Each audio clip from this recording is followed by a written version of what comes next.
El ritual es siempre el mismo. Es un ancla en el caos controlado de mi mundo.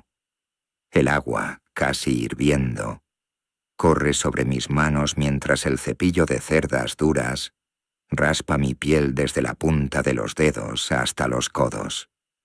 El olor a yodo y a jabón antiséptico es el perfume de mi profesión, un aroma que hace mucho tiempo reemplazó a cualquier otro en mi memoria olfativa.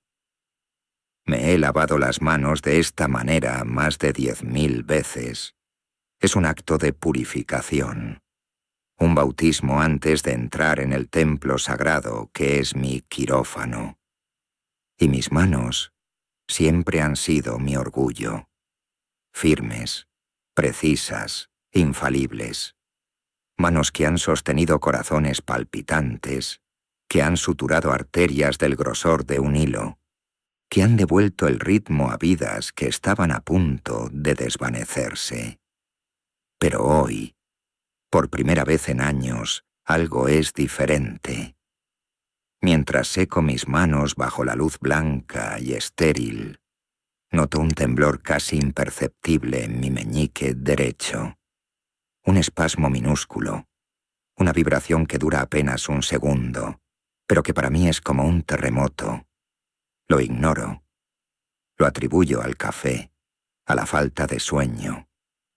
Soy el doctor Samuel Carter, jefe de cirugía cardiovascular, y mis manos no tiemblan. No tienen permitido temblar. La operación que tengo por delante hoy no es como las demás. Técnicamente, sí. Es un trasplante de corazón estándar, si es que algo así puede llamarse estándar. Pero el paciente, Arthur Jensen, está en el filo de la navaja. Su cardiomiopatía en etapa terminal ha convertido su corazón en un músculo flácido y agotado, con una fracción de eyección de un solo dígito. Es un milagro que siga con vida. Un milagro asistido por la máquina de circulación extracorpórea, que en unos minutos se convertirá en su corazón y sus pulmones mientras yo intento darle una segunda oportunidad con el órgano de un donante anónimo. Pero no hay garantías. Las probabilidades, siendo generosos, son del 50%. Mientras camino por el pasillo hacia el preoperatorio, el zumbido de los monitores y el murmullo de las enfermeras forman una sinfonía familiar. Pero bajo esa familiaridad siento una disonancia, una nota extraña y desafinada que eriza el vello de mi nuca. Es una premonición, una sensación tan ajena a mi naturaleza lógica y científica, que me resulta irritante. «Todo listo, doctor», me informa una enfermera, pasándome la tableta con los signos vitales de Arthur. Asiento, mi mente ya dentro del quirófano, visualizando cada corte, cada sutura. Pero al entrar en la habitación, la extraña sensación se intensifica. Arthur Jensen está pálido en la camilla, con una maraña de tubos y cables conectándolo a la vida. Pero sus ojos están abiertos y arden con una intensidad febril. No es la mirada resignada o aterrorizada que suelo ver en los pacientes a minutos de una cirugía a corazón abierto. Es algo más. Es una urgencia. Entonces, como si mi premonición hubiera sido un prólogo para este preciso momento, Arthur me mira directamente. «Doctor Carter». Su voz es un susurro grave, quebrado, como si cada palabra fuera una piedra que tuviera que arrastrar desde el fondo de sus pulmones agotados. Me acerco, esperando la pregunta de último minuto, la petición de que cuide de su familia. Antes de que empiece, dice, y sus nudillos se ponen blancos al apretar la barandilla de la cama. Antes de que me hagan esto, hay algo que tengo que decirle. Si algo me pasa, si no sobrevivo, Quiero que alguien lo sepa. Es algo que nunca le he contado a nadie. Sus palabras me toman por sorpresa. Me quedo en silencio por un momento, consciente del anestesiólogo que espera mi señal en la puerta. ¿Qué puede ser tan importante como para decirlo ahora? ¿Por qué en este momento, cuando cada segundo cuenta, cuando su vida depende de mi enfoque absoluto? Arthur, podemos hablar de todo lo que quiera en cuanto se esté recuperando. Digo con una voz suave pero firme, la voz que uso para calmar a los pacientes y a los residentes por igual. Ahora lo importante es prepararlo. No, insiste. Y en un movimiento sorprendentemente rápido, su mano se dispara y agarra mi antebrazo. Su agarre es débil, pero cargado de una desesperación que me atraviesa el uniforme. No quiero morir con este secreto, susurra, y sus ojos se llenan de lágrimas. Miro su mano sobre mi brazo, luego a su rostro. El protocolo, la lógica, el reloj. Todo me grita que lo ignore, que llame a la enfermera, que proceda. Pero el médico en mí, el sanador que juró no solo reparar cuerpos, sino aliviar el sufrimiento, me detiene. Sé que a veces el peso del alma es tan letal como un corazón enfermo. Suspiro, derrotado por una fuerza más antigua que la ciencia. Me inclino, acercando mi rostro al suyo. El mundo se reduce a nosotros dos, al olor a antiséptico y al bip rítmico del monitor de pulso. ¿Qué es lo que necesita decirme Arthur? Él toma un respiro tembloroso, como un hombre a punto de saltar de un acantilado, y entonces comienza a susurrar. Mientras las palabras de Arthur Jensen, apenas audibles, comienzan a fluir en mi oído, el mundo a mi alrededor se deforma. El bip rítmico del monitor parece ralentizarse, cada pulso un eco pesado en una caverna. El olor estéril del hospital se desvanece, reemplazado por algo rancio, como tierra húmeda y el olor metálico del óxido. Sus palabras no son solo sonidos, son frías y pesadas. Siento cómo caen dentro de mí, una por una, no en mi mente, sino en mi estómago, hundiéndose como piedras en un lago profundo y oscuro. Mi pulso, que segundos antes estaba tranquilo y medido, se dispara. Un escalofrío helado recorre mi columna vertebral, una reacción física e incontrolable. Siento la necesidad visceral de retroceder, de alejarme de él, pero su mano aún aprieta mi brazo, y estoy congelado en el lugar. Un confesor involuntario en el lecho de muerte de un hombre que aún vive. Cuando termina de hablar, el silencio que deja es más ruidoso que cualquier grito. Retiro mi cabeza lentamente. La luz fluorescente de la fría habitación parece ahora más cruda, más cruel. Miro a mi paciente y el hombre Frill que veía antes ha desaparecido.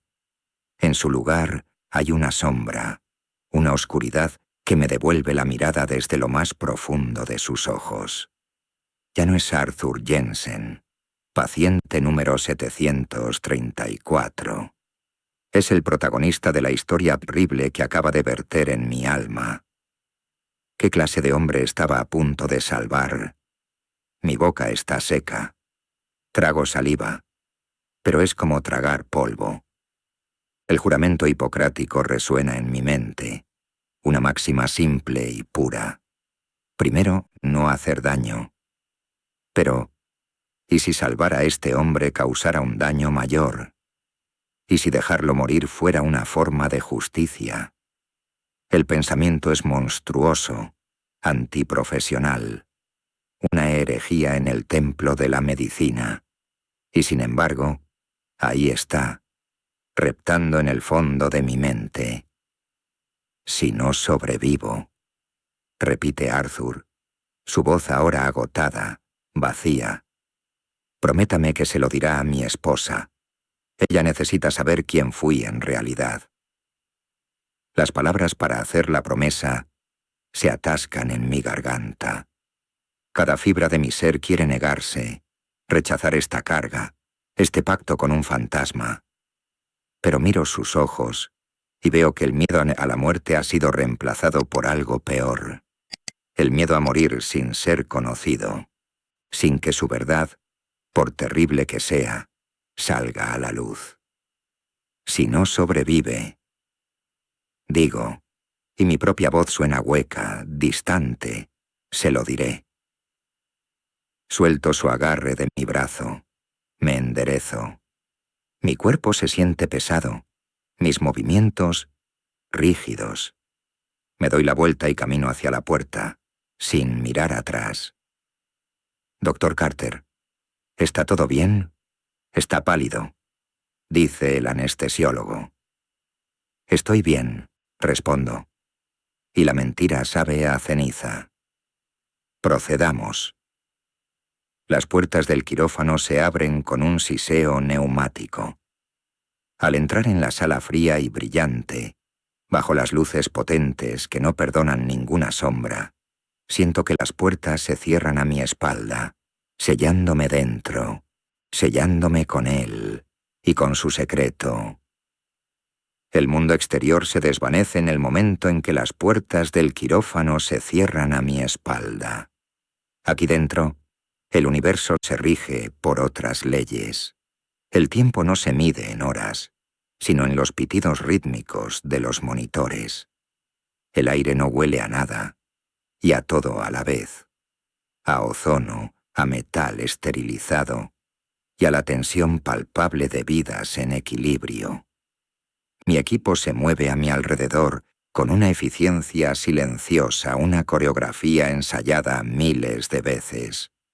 Son los mejores, y confían en mí ciegamente. Hoy, por primera vez, siento que esa confianza es una farsa. Me posiciono sobre Arthur Jensen. Su cuerpo, cubierto por sábanas de un azul quirúrgico, ya no parece humano. Es un campo de batalla, una geografía de piel pintada de yodo que espera mi intervención. Las luces cenitales son tan intensas que borran todas las sombras, exponiéndolo todo. Pero no pueden exponer el secreto que ahora anida en mí, una oscuridad que ninguna luz puede penetrar. Bisturí, por favor. Mi voz suena extrañamente normal, un eco de la autoridad que siempre he proyectado. La enfermera deposita el frío metal en mi palma.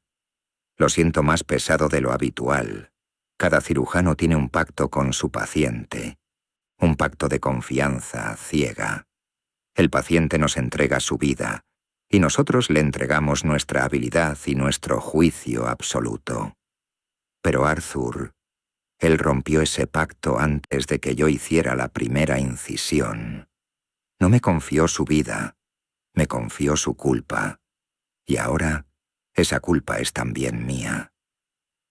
La hoja se desliza sobre la piel del pecho de Arthur, abriendo una línea roja y perfecta. La incisión es impecable, un acto de memoria muscular. Mis manos saben qué hacer. El problema es mi mente. Mientras corto a través de las capas de piel y músculo, el secreto de Arthur late en mi cabeza, más fuerte que el corazón que estoy a punto de detener. Sierra esternal. El zumbido agudo de la sierra llena la sala mientras corto el esternón. La vibración sube por mis brazos. Es un acto brutal, una violencia necesaria para llegar al santuario del corazón.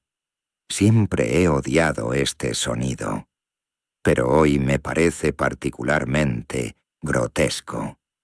Estoy abriendo a la fuerza el cofre de un hombre no solo para reparar un órgano, sino para hurgar en el nido de su crimen. Con el pecho abierto, el corazón de Arthur queda expuesto. Es un órgano triste, pálido y dilatado, que lucha débilmente por cada latido. Mientras mi equipo trabaja con una precisión asombrosa para conectar a Arthur a la máquina de circulación extracorpórea, yo no puedo dejar de mirar ese corazón.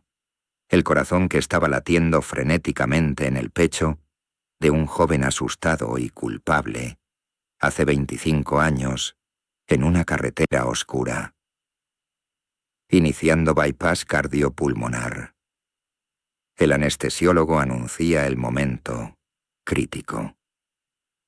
La sangre de Arthur comienza a desviarse de su cuerpo, fluyendo a través de tubos transparentes hacia la máquina que ahora respira y bombea por él.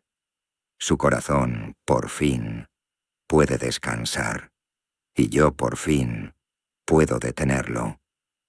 Inyecto la solución de potasio directamente en la aorta. El músculo cardíaco se estremece una última vez y luego se queda quieto. El monitor que marcaba su pulso ahora muestra una línea plana. Un silencio profundo cae sobre la sala, roto solo por el suave zumbido de la máquina. Arthur Jensen está ahora en un limbo, ni vivo ni muerto, sostenido enteramente por la tecnología y mis manos. Llega el momento de extirpar el órgano enfermo.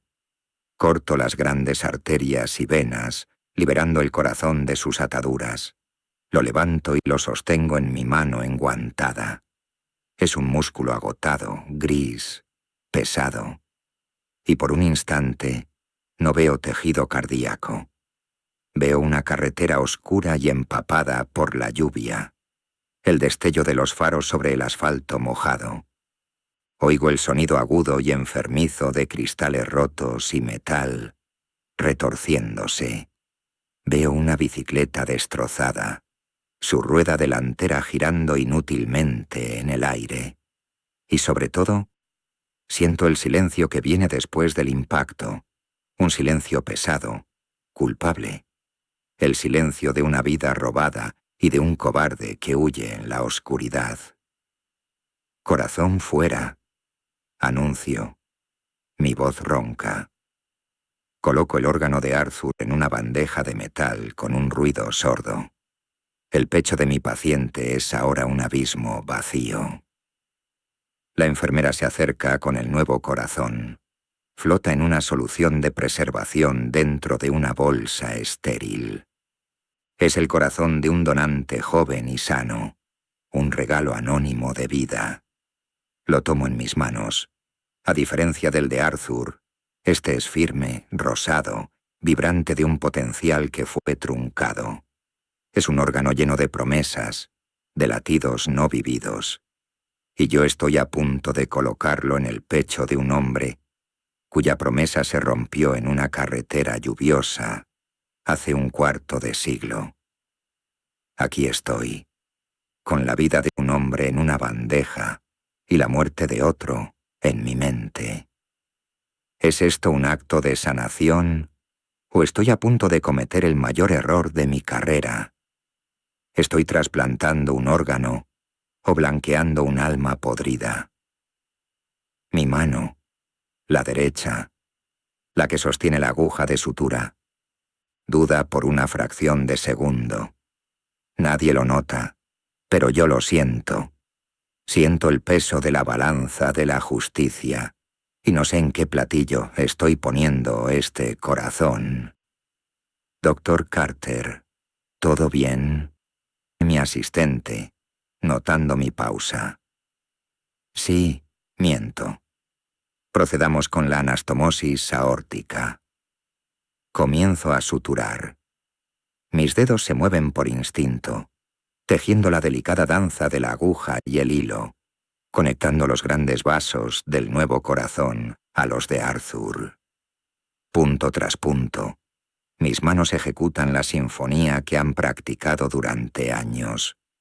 Pero mi mente es un tribunal. Cada sutura es un argumento. Él es un paciente, Samuel. Tu deber es con él. Pero ¿y Daniel Carter, mi primo? ¿Quién abogó por él en aquella carretera? Salvar una vida es un bien absoluto, sin condiciones. incluso la vida de un asesino. El procedimiento avanza. Las conexiones están casi completas. Todo va demasiado bien. Una calma extraña antes de la tormenta, que siento que se avecina. Pinza aórtica retirada. Preparados para reperfusión. Anuncio. Es el momento de la verdad. El momento en que la sangre de Arthur volverá a fluir hacia el nuevo corazón, pidiéndole que despierte. La sangre caliente y roja inunda las arterias coronarias. El músculo pálido por la isquemia recupera su color rosado. Todos los ojos están en el monitor. Esperamos un ritmo, un latido. Y entonces sucede. El corazón no late. Entra en fibrilación ventricular. Se retuerce en el pecho de Arthur como una bolsa de gusanos, un temblor caótico e inútil que no bombea ni una gota de sangre. El pitido rítmico del monitor se convierte en una alarma estridente y continua, que perfora el silencio del quirófano. Está fibrilando. El caos controlado se desata. Preparen las palas, carguen a 20. Ordeno, mi voz más aguda de lo normal. Mi mente, sin embargo, no está en el protocolo. Está en el secreto. Es como si el universo se resistiera. Como si este nuevo corazón, el corazón de un joven inocente, se negara a latir en el pecho de un culpable. Es su cuerpo, su alma, rechazando esta segunda oportunidad que no merece. La complicación no se siente médica, se siente kármica. Despejen. El cuerpo de Arthur salta sobre la mesa por el impacto de la descarga eléctrica. Mis ojos están pegados al monitor. Nada. El trazado caótico continúa. El corazón sigue temblando inútilmente. La desesperación empieza a filtrarse en la sala. Miro el pecho abierto de Arthur, el corazón que se niega a vivir, y el peso de mi juicio me aplasta. Mi ira, mi repugnancia por el secreto de este hombre, mi conflicto.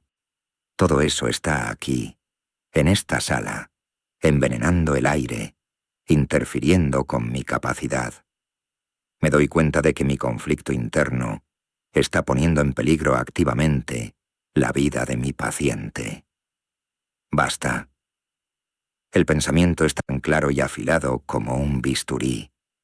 No soy su juez, no soy su verdugo, no soy su confesor, soy su cirujano. Y mi único deber en este universo, en este preciso instante, es este latido. Nada más importa. La claridad me inunda. El ruido de mi mente se silencia. Solo queda el protocolo. Carguen a 30. Ordeno. Y mi voz ahora es la del doctor Carter que todos conocen. Firme, tranquila, en control absoluto. Despejen. Otra descarga sacude el cuerpo de Arthur. Un silencio agónico se apodera de la sala. Todos contenemos la respiración, nuestros ojos fijos en la línea errática del monitor. Y entonces, un destello, un complejo QRS, un pico ordenado, una pausa, otro y otro. El pitido estridente es reemplazado por un bip lento, espaciado, pero perfectamente regular. Ritmo sinusal. El corazón está latiendo, por sí solo, fuerte y constante. Un suspiro colectivo recorre el quirófano como una ola. La tensión se rompe. Mi asistente me mira y asiente, con los ojos llenos de alivio y admiración. Yo no siento alivio, siento un vacío inmenso. Termino la cirugía. Mis manos están firmes de nuevo. Cierro el pecho. Uno los huesos del esternón con alambre. Suturo la piel. He hecho mi trabajo. He salvado la vida de Arthur Jensen. Pero mientras doy el último punto, sé que aunque la cirugía ha terminado, mi prueba no ha hecho más que empezar. He encerrado el nuevo corazón en su pecho, pero el secreto de Arthur ahora está libre y me está esperando fuera de las puertas del quirófano. Las horas que siguieron a cirugía se mezclan en una neblina de agotamiento y una extraña, vibrante ansiedad. El procedimiento fue catalogado como un éxito de manual. Mis colegas me dieron palmadas en la espalda, los residentes me miraban con la admiración de siempre, y las enfermeras de la UCI me informaban con sonrisas cansadas que los signos vitales de Arthur Jensen eran estables. Un trabajo brillante, Sam, me dijo el doctor Peterson, el jefe del hospital. Pocos cirujanos habrían sacado adelante esa fibrilación. Yo solo asentía, mi boca formando las palabras de agradecimiento de forma automática, mientras mi mente estaba a kilómetros de distancia, atrapada en una carretera lluviosa de hace 25 años. Pasé la noche en el hospital, no porque Arthur estuviera en peligro inmediato, sino porque la idea de ir a casa, a mi apartamento silencioso y ordenado, me parecía insoportable. El silencio allí sería diferente. Sería un silencio lleno del susurro inaudible de Arthur, un vacío que yo mismo llenaría con las palabras de su confesión. Al menos aquí, el constante bip de los monitores y el ir y venir del personal nocturno mantenían los peores pensamientos a raya. Me senté en mi oficina, la puerta de cristal mirando hacia el pasillo desierto. La taza de café en mi escritorio llevaba horas fría. En la pantalla de mi ordenador tenía abierto el historial médico de Arthur, una vida de datos clínicos que no decían nada de la verdad. Colesterol, presión arterial, alergias. ¿Dónde estaba la sección para los pecados del alma? ¿Para los crímenes sin castigo? La promesa que le hice ardía en mi mente. Si no sobrevive, se lo diré. Una promesa condicional. Y él había sobrevivido. Mis manos lo habían asegurado. Técnicamente, mi obligación estaba anulada. Podía borrar la conversación de mi memoria, archivarla como el delirio de un hombre aterrorizado al borde de la muerte. Podía y debía hacerlo. Era mi deber profesional mantener la distancia, proteger la confidencialidad del paciente, volver a ser el doctor Samuel Carter, el mecánico de precisión de corazones rotos. Pero no podía. El secreto no era una información que se pudiera archivar. Era un virus. Había infectado mi juicio, mi paz, mi propia percepción de mi trabajo. Cada vez que cerraba los ojos, no veía suturas ni arterias. Veía el rostro de Arthur, distorsionado por el miedo y la culpa. El secreto no me pertenecía, pero ahora vivía dentro de mí.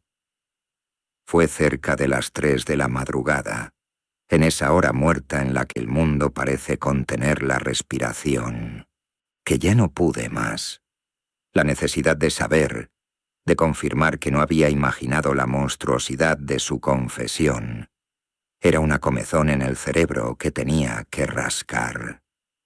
Giré hacia mi ordenador, cerré el historial médico y abrí el navegador de Internet. Mis dedos se cernieron sobre el teclado. Me sentí como un traidor, violando una confianza sagrada. Pero una fuerza mayor me impulsaba. Y entonces, las palabras exactas, las que había intentado suprimir durante horas con informes quirúrgicos y análisis de datos, emergieron del fondo de mi memoria, tan claras y crueles como si Arthur las estuviera susurrando de nuevo en mi oído. aquí mismo, en la quietud de mi oficina. Doctor, hace 25 años, en la carretera del condado de Clayton, era octubre, llovía a cántaros. Yo era joven, estúpido, y estaba borracho. Conducía demasiado rápido. No vi al muchacho en la bicicleta hasta que fue demasiado tarde. El impacto, Dios, el sonido, como un animal grande golpeando el coche. Me detuve por un segundo. Vi por el retrovisor solo una forma oscura en el asfalto. El pánico me inundó. Era un cobarde. Simplemente aceleré. Lo dejé allí. Lo dejé morir solo en la carretera bajo la lluvia. Al día siguiente vendí el coche. Unas semanas después me mudé. Empecé una nueva vida. Me casé, tuve hijos. Fingí ser un buen hombre. Pero esa cara, la que vi en el periódico días después, nunca me ha abandonado. Ni una sola noche en 25 años. Mis dedos temblaban mientras escribía las palabras en la barra de búsqueda. Accident ciclista. Condado de Clayton, 1999. Los resultados aparecieron al instante. El primero era un enlace a los archivos digitalizados del Clayton County Chronicle, el periódico local. El titular era frío e impersonal. Joven ciclista muerto en un atropello y fuga. La policía busca testigos. Hice clic. La página cargó lentamente. Cada segundo una tortura. Apareció un artículo escaneado, el texto ligeramente borroso, acompañado de una fotografía en blanco y negro de baja resolución. No era una foto del accidente, sino del lugar. Una carretera rural vacía y mojada, flanqueada por árboles oscuros. El artículo describía los hechos de forma escueta. Un joven encontrado por un conductor a primera hora de la mañana. Muerte por traumatismo masivo. La bicicleta, una Schwinn de 10 velocidades, encontrada destrozada en una zanja. La policía pedía ayuda al público. No hubo testigos. El caso nunca se resolvió. Leí las citas del sheriff de la época, hablando de un acto de cobardía imperdonable. Leí las súplicas de los padres, pidiendo a quien supiera algo que se presentara. Y entonces llegué al final del artículo, al nombre de la víctima. Mi corazón, el mismo que yo mantenía tan sano y fuerte, dio un vuelco tan violento que me dejó sin aliento. La víctima era Daniel Carter, de 18 años. Carter. El mismo apellido. Mi apellido. Un sudor frío me recorrió la espalda. No podía ser. Era un apellido común, una coincidencia. Tenía que ser una coincidencia. Pero mi mente, entrenada para encontrar patrones, para conectar puntos, se negó a aceptar la casualidad. Empecé una nueva búsqueda, frenética, mis dedos volando sobre el teclado. Daniel Carter, Clayton County. Obituario 1999. Encontré un obituario en la página de una funeraria local. Hablaba de un joven brillante, capitán del equipo de debate de su instituto, aceptado en la Universidad de Johns Hopkins para estudiar medicina. Un joven que soñaba con ser cirujano. Un joven amado por sus padres, John y Helen Carter. Helen Carter, la primera de mi padre. El aire escapó de mis pulmones en un silbido. El mundo se inclinó sobre su eje. La historia ya no era un artículo de periódico.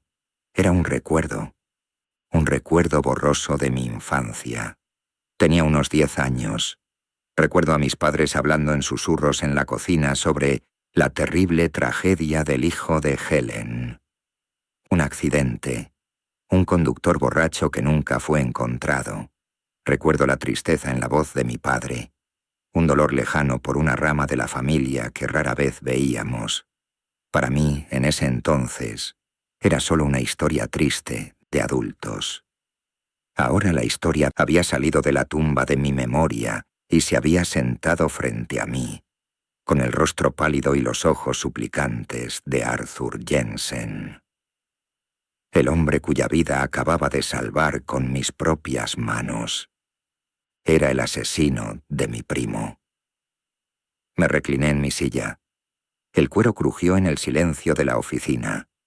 La ironía era tan monstruosa, tan cósmicamente cruel, que era casi poética. El universo no solo me había hecho confesor de un asesino, me había hecho su salvador, y había entrelazado su crimen con la sangre de mi propia familia. La promesa que le hice a Arthur ya no era una cuestión de ética profesional. Se había convertido en una cuestión de lealtad familiar, de justicia, de un destino retorcido que me había puesto en el centro de un drama que llevaba 25 años esperando su acto final. La pregunta ya no era qué debía hacer. La pregunta era qué podía hacer. El secreto ya no era de Arthur. Ahora también era mío.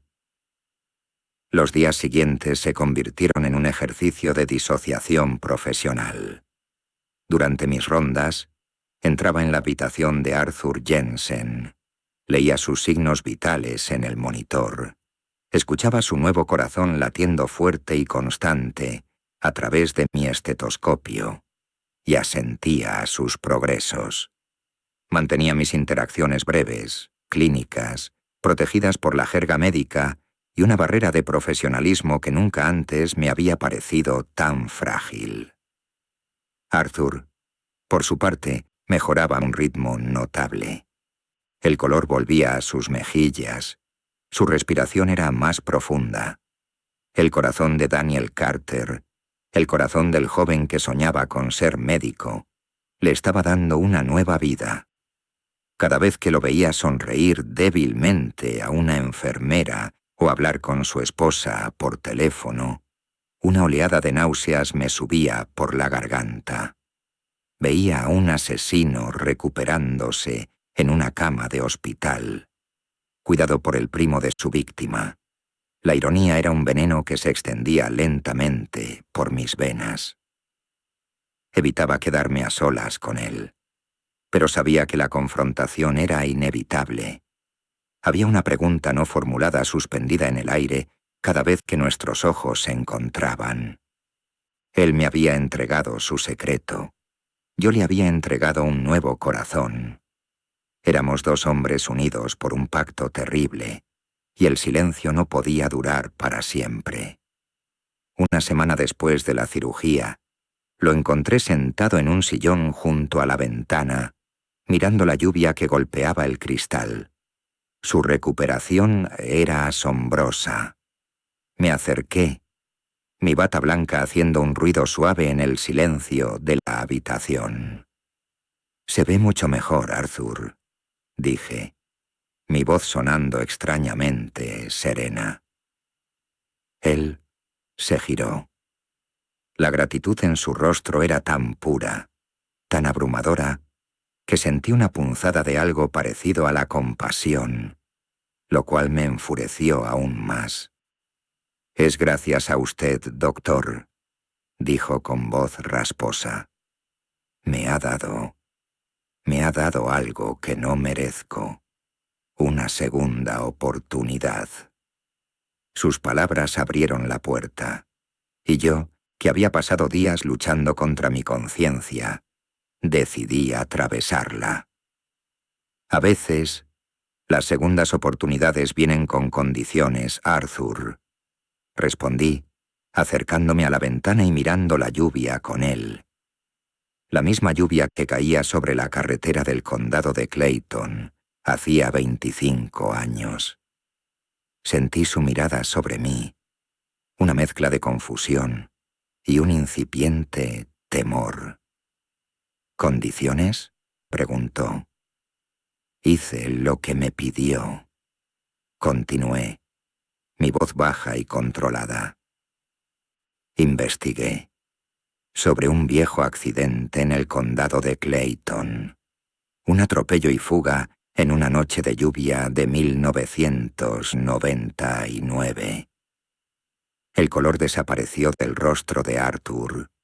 El saludable rubor que el corazón de Daniel le había dado se desvaneció, dejándolo con una palidez cerosa, la misma que tenía en la camilla antes de la cirugía.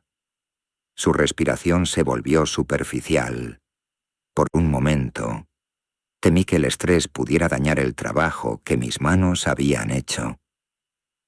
El joven ciclista se llamaba Daniel Carter, dije, girándome finalmente para mirarlo a los ojos. Tenía 18 años, toda la vida por delante. Arthur no respondió. Simplemente me miró, y en sus ojos vi el colapso de un hombre que había pasado 25 años construyendo un muro alrededor de su secreto. Y yo, su salvador, acababa de derribarlo con una sola frase. Carter, susurró, y la palabra se rompió en sus labios. Él era mi primo. Terminé por él. El silencio que siguió fue absoluto. Un universo de dolor, culpa y una coincidencia tan monstruosa que desafiaba toda lógica se cernía entre nosotros. Vi cómo las lágrimas comenzaban a brotar de sus ojos, lágrimas silenciosas que rodaban por las arrugas de un rostro que había envejecido una década en el último minuto. No se disculpó, no intentó justificarse, simplemente se derrumbó. Su cuerpo se sacudió con sollozos silenciosos, el sonido de un alma que finalmente se rompía. El nuevo corazón, el corazón de Daniel, latía con fuerza en su pecho, bombeando vida a través de un hombre consumido por la muerte que había causado. Me quedé allí, de pie, observándolo. El fuego de mi ira, la sed de justicia, la confusión. Todo se disolvió, dejando solo un inmenso y agotador vacío. ¿Qué se suponía que debía hacer ahora? ¿Llamar a la policía? ¿Destruir la vida que acababa de salvar? ¿O llevarme este secreto a la tumba, convirtiéndome en su cómplice? Salí de la habitación sin decir una palabra más. Los días siguientes fueron un infierno personal. Arthur recibió el alta. Se fue a casa con su familia. Y yo me quedé con el conocimiento de su crimen, un peso que contaminaba cada aspecto de mi vida. Mis manos, antes mi orgullo, ahora se sentían sucias. Cada vida que salvaba parecía una burla a la vida que él había robado. La promesa que le hice se había convertido en mi condena. Pasaron meses. El otoño dio paso a un invierno frío y gris. Intenté olvidarlo, sumergirme en el trabajo, pero la cara de Daniel Carter, sacada de aquel viejo obituario, me perseguía. Y la cara de Arthur, rota por la culpa, también. Una noche de febrero, mientras veía las noticias locales sin prestar atención, una historia me sacó de mi letargo. Un reportero, de pie frente a la comisaría del condado de Clayton, hablaba de un avance inesperado en un caso sin resolver de hacía más de 25 años. Fuentes policiales confirman, decía el reportero, que el caso del atropello y fuga de Daniel Carter ha sido cerrado, gracias a la confesión voluntaria de un hombre llamado Arthur Jensen, quien se entregó esta mañana. La cámara mostró a Arthur saliendo de un coche, con el rostro tranquilo, casi sereno, mientras dos agentes lo escoltaban hacia el interior del edificio. No parecía un hombre arrestado, parecía un hombre liberado. Apagué la televisión. El silencio en mi apartamento ya no era amenazador. Era tranquilo. Me levanté y me acerqué a la ventana, mirando las luces de la ciudad. Entendí que mi trabajo no había terminado cuando cerré el pecho de Arthur. Había continuado en silencio, en la confrontación en aquella habitación de hospital. Le había dado una conciencia. Le había trasplantado la oportunidad de la redención. Miré mis manos a la luz de la luna. Ya no se sentían sucias. Por primera vez en meses, no sentí ni ira ni culpa. No sentí satisfacción. Sentí paz. La justicia, a veces, no llega a través del castigo, sino a través de la sanación. Y la sanación, a veces, requiere un trasplante. Yo no solo había reparado un cuerpo, había dado la oportunidad de reparar un alma. Y en ese acto, sin darme cuenta, también había comenzado a sanar la mía.